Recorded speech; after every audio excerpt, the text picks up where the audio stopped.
These are the stories topping the news. Privy Council hears electoral boundaries matter. Politicians divided on constituency boundaries report.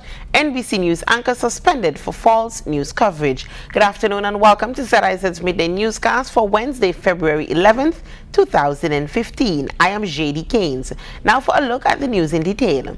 The Privy Council, which is the final court of appeal in the Eastern Caribbean's jurisdiction, has convened to hear the matter brought by members of the country's opposition where electoral boundaries are concerned. Thousands of nationals and residents, particularly members of the electorate, have tuned into ZIZ Radio 96.1 FM and television to listen to the court proceedings live from the United Kingdom. ZIZ News will continue to provide live coverage of the special sitting and bring you the ruling when it becomes available. Election fever is in the air as pre-election activities continue. On Thursday, Prime Minister of the Right, Honorable Dr. Denzil Douglas, will join his colleagues in the Nevis Reformation Party (NRP) for a rally and the signing of the contract for progress. That event is scheduled to begin at 8 p.m. in Charlestown and will feature entertainment by Jamaican dancehall artist Cecile and local soca band New Vibes. The contract for progress is an agreement between the NRP and the St. Kitts Nevis Labour Party (SKNLP), which outlines the plans for the Federation under an agreement of communication, trust and transparency. Meantime, the SKNLP will on Saturday host the Labour One Love concert at Port Zante. It commences at 7:30 p.m. and will feature performances by Anthony B., Cecile, Kokoti, Idonia and the New Vibes Band. Federal parliamentarian the Honorable Patrice Nisbet is continuing to thank the persons who have been instrumental to his political success. Nisbet, a senior minister within the federal government, recently said during a radio appearance that he will always be grateful to the Honorable Joseph Parry and his colleagues in the Nevis Reformation Party (NRP). I would want to thank God for the strength and the courage that he has given to me. I would also want to thank our comrade party leader, Mr. J.W. Parry, for affording me the opportunity to serve at the national level. Not only did he do that, he ensured that the embrace that he got from the people of St. Thomas's, they also embraced me, just like how they embraced Parry. I want to thank the rank and file of the Nevis Reformation Party. Nisbet said Prime Minister of the Right, Honorable Dr. Denzil Douglas and his Kittitian team have also embraced him as a Nevisian. He said that embrace has allowed him to produce great things for Nevisians. I want to thank the Prime Minister and my colleagues at the federal level for the support that they have given to me since I have been in the cabinet. We have been able to work together and we have been able to achieve much. We have been able to deliver to the people of St. Kitts and Nevis. And when I speak about myself in particular, I have been able and continue to deliver to the people of Nevis. In regional news, politicians from two leading parties in St. Lucia were divided on the proposals of the Constituency Boundaries Commission report. Naysayers are worried about the financial implications of increasing the number of constituencies to 21. The flood of skepticism began before the protagonists entered the chamber, and despite assurances from the Prime Minister, the opposition remains unconvinced about the changes. Anthony says the cost of establishing and maintaining new constituency offices will not adversely affect the island's coffers. 0.66% of the total annual wages and salaries of the government of St. Lucia go to the cost of the politicians and maintaining constituency offices. To put it in more technical language, the ratio of the salaries and politicians as a percentage of total wages and salaries is barely over half of 1%. However, UWP political leader Alan Chasney claims the Prime Minister has been inconsistent with the fiscal analysis on an increase in constituencies. In 2001, the then Prime Minister, who happened to be the same Prime Minister as now, a recommendation was made by the same council to go to 19 constituencies. And he indicated that the country could ill afford going to 19. Here we're now talking about going to 21. And every single economic indicator tells us that the economy is actually worse off today than it was in 2001. Chasney also questions the reliability of the Boundaries Commission report. Meanwhile, Castries Central MP Richard Frederick chimed in on the debate. Surprisingly, he shares similar sentiments with Alan Chasney on the perceived cost implications for the state. Totally against this at this point.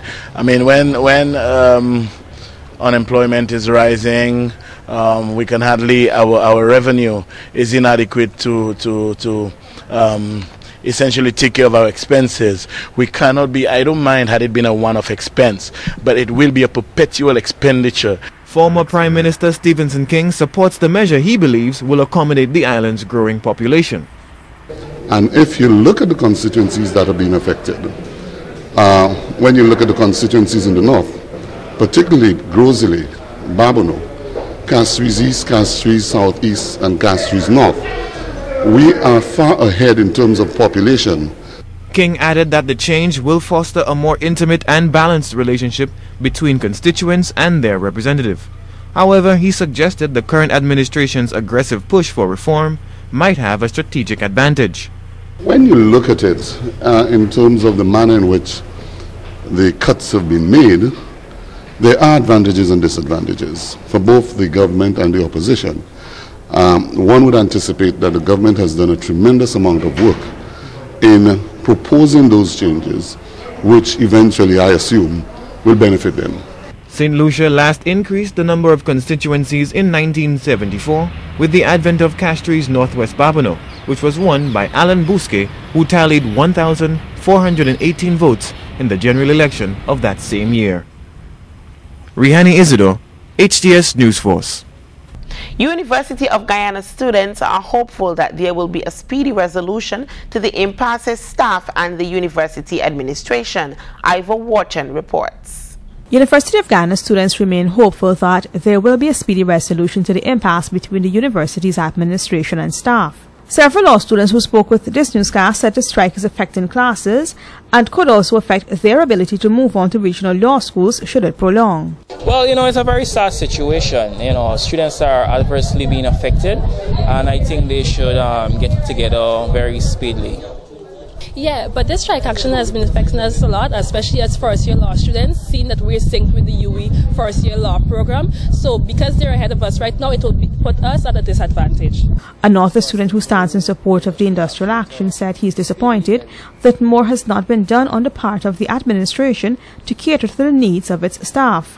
My position is that the administration has adopted a very passive attitude towards the whole situation.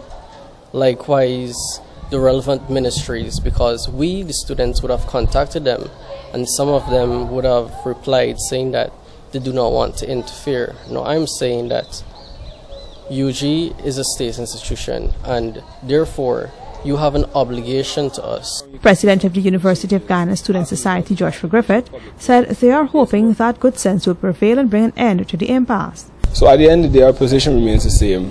We are working towards the soonest resumption of normal class schedules. We were hoping that by today we'd have some intervention by the Ministry of Labour. That is not the case, so we'd be heading back to the drawing board and coming back with a different proposal so that we can get both parties back to the negotiation table. Griffith said while they were given a commitment by President Donald Ramachar that he will have the issues at the university sorted out, the body is not looking for superficial works. So we were under the impression that that would mean that at some juncture the Ministry of Labour would get into play, and the staff did work towards activating that. I'm not sure if the admin did also, but the current response is one where there has not been any intervention from the Ministry of Labour, and that puts us back a bit. On Monday, academic and administrative staff embarked on a full-blown 3-day strike to pressure the university's administration to address their demands. The action comes to an end tomorrow, after which the staff will meet again to decide what further actions to take. However, while the majority of the academic and administrative staff are on strike, there are some lecturers and administrative staff who are on the job. Reporting for Capital News, I for Wharton. Internationally, NBC nightly news anchor Brian Williams has been suspended for 6 months without pay after admitting a story about his coverage of the Iraq War was false. Julie Nosey reports. NBC nightly news anchor Brian Williams has been suspended from his position for 6 months without pay after admitting a story he told about coming under fire in Iraq was not true. NBC executives released a statement saying that Williams' actions are inexcusable and that the suspension is severe and appropriate. Last week, the 55-year-old anchor apologized for misremembering events that happened during his coverage of the Iraq War in 2003. Williams had said repeatedly that the helicopter he was riding in had been hit by a rocket-propelled grenade when, in fact, it had not. The suspension comes after Williams voluntarily took himself off the air over the weekend. NBC is conducting an internal investigation into the matter. Millions of Chinese are traveling far distances to be with family during the week-long national annual holiday observing the Lunar New Year. More in this report. It's the world's largest annual human migration, the days and weeks before the Lunar New Year holiday when hundreds of millions of Chinese make their way home. Carrying suitcases and bags, crowds of people descend upon Beijing's main railway station to board trains to various parts of the country. For many of the country's 1.3 billion people who work in cities far from home, the week-long national holiday is the only time of year they see their families. Of course I'm excited. No matter where you are, no matter how much money you made over the past year, people go home for the Lunar New Year.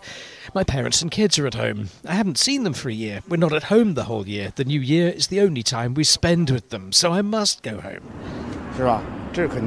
Some 2.8 billion trips are expected during the travel rush. This year's Lunar New Year holiday starts on February 18th. Turning now to the weather. Today's temperatures will reach a high of 25 degrees Celsius with winds blowing southeast to south at 49 miles per hour and becoming lighter and variable at times. Today will be mostly sunny with fair conditions tonight. Sunset will be at 6:11 p.m. And that wraps up ZIZ's midday newscast for today, Wednesday. Join us this evening when we'll have the details of these stories and more in our major newscast. I have been your presenter, JD Keynes. Have a great afternoon.